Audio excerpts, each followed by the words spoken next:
de leur population. Nous avons remarqué que le président Bassirou Diomaye Faye a entamé une série de visites, principalement axées vers les pays de la CEDEAO, depuis son accession au pouvoir. Et dans ces différentes visites, nous pouvons retenir dans son discours, consiste à vouloir faire revenir, dit-il, les pays de l'Alliance des États du Sahel dans la CEDEAO. Mais nous aimerions alerter le président Bassirou Diomaye Faye également à ce niveau.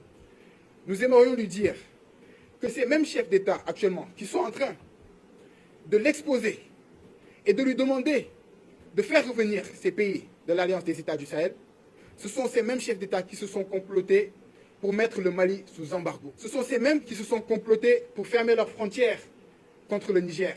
Ce sont ces mêmes qui se sont complotés pour sanctionner des populations entières. Ces mêmes chefs d'État n'ont aucune crédibilité aux yeux de nos populations. Elles n'ont plus aucune légitimité aux yeux de nos populations. Et aujourd'hui, demander à ces pays-là de revenir à la CEDEAO, c'est leur demander de remettre le bâton à l'ennemi pour qu'il se fasse taper dessus à nouveau.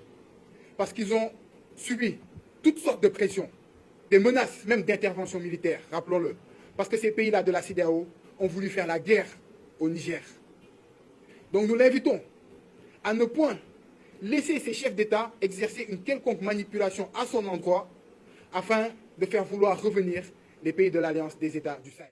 Il est clair que la CEDEAO demande à être réformée profondément. Mais sur qui faudrait-il compter pour réformer la CEDEAO? Est-ce qu'il faut compter sur Alassane Ouattara pour réformer la CEDEAO? Est-ce que c'est sur Patrice Talon qu'il faut compter pour réformer la CEDEAO? Est-ce que c'est sur les présidents nigériens, Bola, de la Guinée-Bissau, etc., qu'il faut compter pour réformer la CEDEAO? Je pense bien que non. Parce que nous savons que ces présidents, aujourd'hui, roulent pour l'impérialisme occidental. Par conséquent, il ne faudrait point compter sur eux pour que du jour au lendemain, ils retournent leur casquette et se présentent comme soutien des pays de l'Alliance des États du Sahel. Aujourd'hui, l'AE est en train de matérialiser ce que la CEDEAO n'a pas pu matérialiser pendant plusieurs décennies. L'AES est dans une dynamique d'alliance militaire. Quiconque attaque un pays de l'AES attaque tous les pays de l'AES. Est-ce que la CEDEAO a été dans cette dynamique? Aujourd'hui, l'AES est dans une optique de création de monnaie. Cela fait plusieurs dizaines d'années maintenant que la CEDEAO avait ce projet de création d'une monnaie unique, mais aujourd'hui, qui n'a toujours pas abouti. Aujourd'hui, l'AES est dans une dynamique de confédération, espérons-le, dans un futur proche, d'une fédération au sein de la CEDEAO. Ils se sont limités à l'intégration africaine. Aujourd'hui, nous estimons que l'enjeu réel, c'est la souveraineté et la fédération africaine.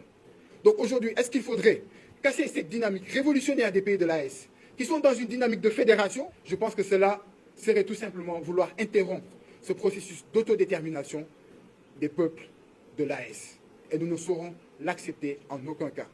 Et c'est pourquoi donc nous invitons le président Bassirou Diomaye Faye à ne point tomber dans ce piège de ces chefs d'État qui cherchent à le manipuler dans ce sens. Nous avons eu une succession d'échecs, notamment sur les questions de souveraineté. Et pour la première fois, justement, nous avons un président qui se revendique panafricaniste. Donc ce président, aujourd'hui, il est source d'espoir. Et nous attendons réellement, aujourd'hui, cette rupture qu'ils ont très longtemps prônée, depuis maintenant plusieurs années, et pour laquelle le peuple sénégalais leur a fait confiance et leur a porté à la tête de la magistrature suprême.